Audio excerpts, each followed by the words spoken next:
ముఖ్యంగా ఒక బీసీ కులం నుంచి ఒడ్డర తెగ సంచార జాతి నుంచి ఒక స్వాతంత్ర సమరయోధుడు ఒడ్డే ఓబన్నగారికి ఈరోజు జయంతి వేడుకను మనం జరుపుకుంటున్నాము. అతను 1807వ సంవత్సరంలో జన్మించడం జరిగింది. తర్వాత 1846వ సంవత్సరంలో మరణించడం జరిగింది.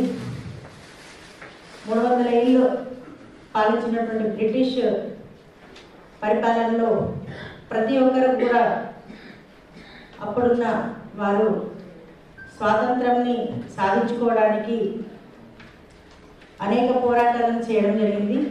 అందులో భాగంగా మన ఒడ్డే ఓబన్న గారు నరసింహారెడ్డి గారి నాయకత్వంలో గెరిల్లా యుద్ధ పోరాటంతో తను చాలా చాకచక్యంగా ఎంతో ధైర్యంతో బ్రిటిష్ వాళ్ళని ఎదిరించడం జరిగింది. నరసింహారెడ్డి గారికి కుడిభుజంగా తను ఉండడం జరిగింది.